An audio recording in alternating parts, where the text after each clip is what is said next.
Welcome to this presentation by the All Hazards Consortium on building resilience through public-private partnerships. This presentation was presented at the 2011 FEMA Resilience Conference in Washington, D.C. in August 2011.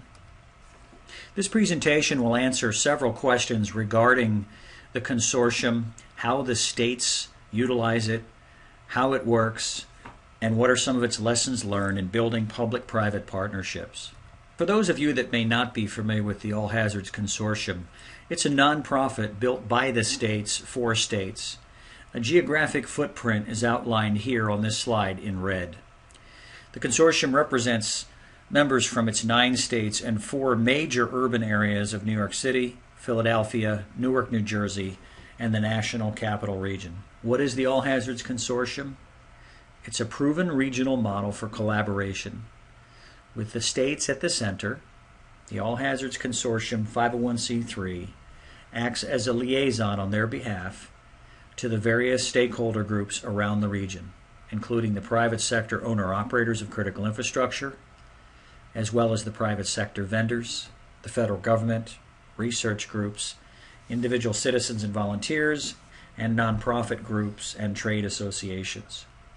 The HC's role is to act as that trusted agent representing the states and the OASIs first, to provide an environment for ongoing talks and collaboration, to really create an enabling framework for all of these stakeholders to come together, sometimes with competing interests or overlapping interests, and yet to focus together as a region on a single issue for everyone to come away with something valuable to them, a sense of trust, and a clear understanding of the greater good.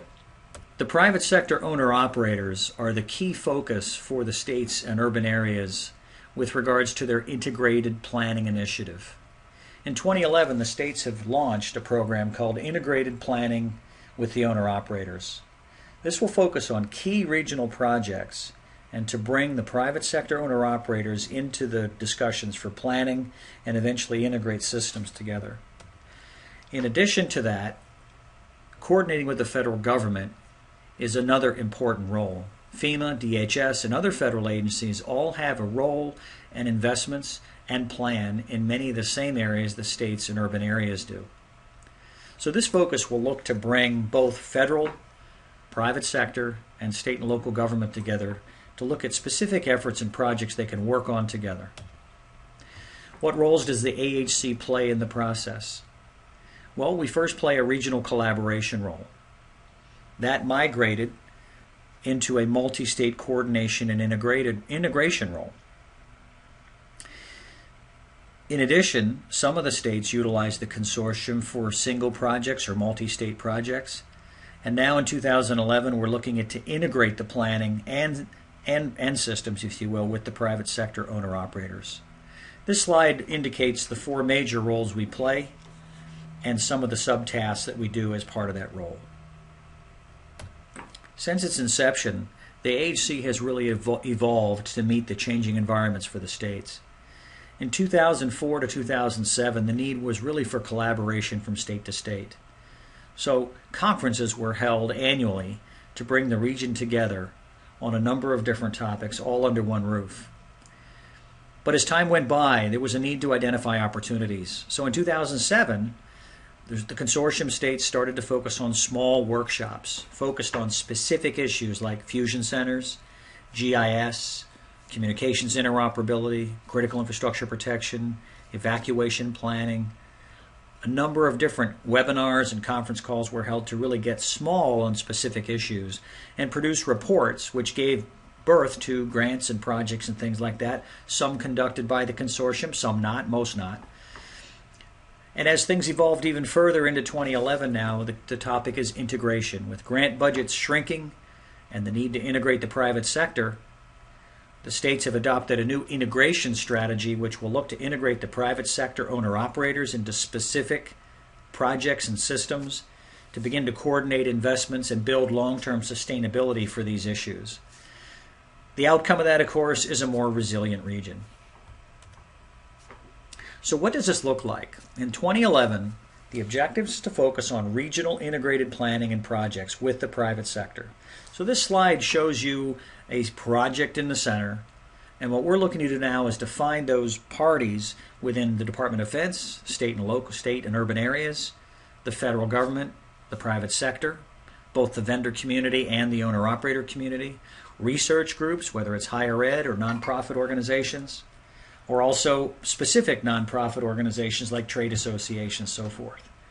So our goal is to bring all of those together on specific projects and work to coordinate the planning and other downstream benefits from that.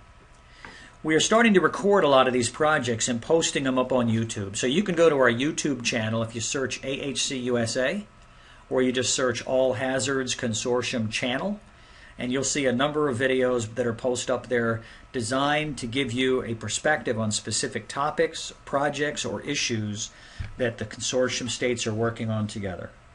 This presentation will be on that channel, for example. So what have the states done?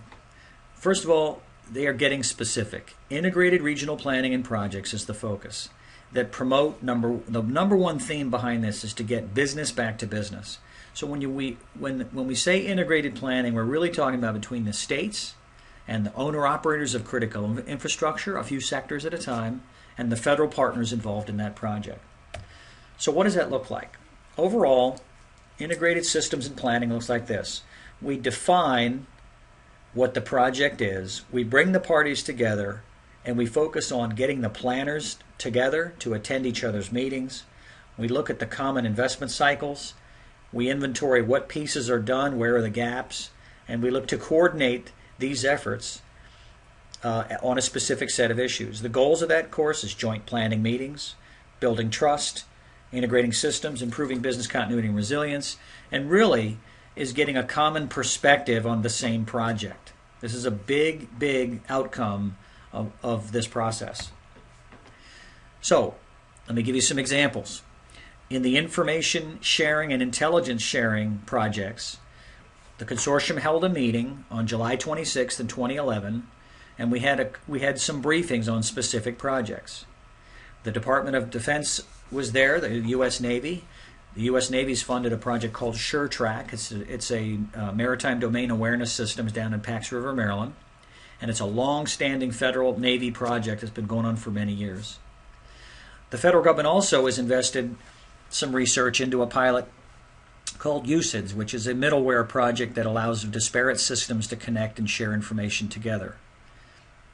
The states had funded a couple of different projects, specifically the DIVIC, the DVIC, the Delaware Valley Intelligence Center, which is a regional fusion center. This was funded by several states and a UASI in Philadelphia to look at how do we blend and merge information on threats and share that with each other as government and also with the private sector. In attendance for that meeting were members from the private sector. About 6 or 7 different sectors were represented there, from fuel and IT and retail and food and so forth. So that was a meeting that focused on briefing on 3 separate projects. The outcome of that for the private sector was very simple. Vetted regional intel. That's what the DIVIC project and some of these other things are going to do if they join the planning effort. Actionable information they take away from the project. This reduces their business risks. It lowers their cleanup costs, as one of them told me, and it improves their business continuity and resilience. So by merging the planners, these benefits came out of that meeting and process. On another front was the maritime domain awareness theme. Same thing. We had the Navy was still there, same meeting. We had DHS there, and we also focused on another project New Jersey sponsored called the DRIP, the Delaware River Infrastructure Protection Program project. Again, in the room were the owner-operators. They got briefed on these projects. The benefits coming out of that were very similar. But you can see as the private sector was engaged, they had a lot of interest, one, in meeting the people and finding out what are the areas of coverage of these systems and how can we integrate into them. So lessons learned. One, what we found in our partnership efforts is when we focus on specific things, people get very focused and energized. Projects impact getting business back to business. That's what we're focused on right now. This relates on both government side and the private sector side. The next thing we've learned in the process is developing a common understanding or a shared perspective. We don't use acronyms. We try to assume no one knows what any acronym means. The power of words is very important in building trust. So we try to look at all sides of the issue. So we push the envelope. If something's a problem, we try to call it out. We don't fear what's uncomfortable, which is just to keep doing what we're doing. We're trying to look at various perspectives of the same project to see how we can better integrate them. And we really work to build trust. We meet often on each other's turf. We share common governance where possible. And we use the beer and peanuts concept, which is very simple, is we try to mix social time as much as we can within our meetings. People tend to relax more if they're having a cup of coffee together or they're having a beer afterwards. It just really lets everybody's hair down, and we're very big on building that relationship and trust within the consortium.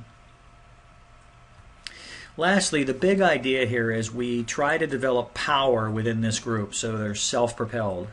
And we do that by developing a shared understanding of the issues, common words, common vernacular, things like that. We also look at how do we merge competing, sometimes overlapping interest into a shared intent. Where do we want to go on this? The projects help do that. By focusing on a specific project, it helps everybody see the outcome. These are funded projects, by the way, and they're built upon and integrated with. They're not created. So, and by focusing on the projects, we coordinate everybody's action. Those three things come together and develop power to sustain the effort over time. So we hope this information was valuable to you. My contact information is on this screen. If you have any questions about this, please feel free to call me. Thank you.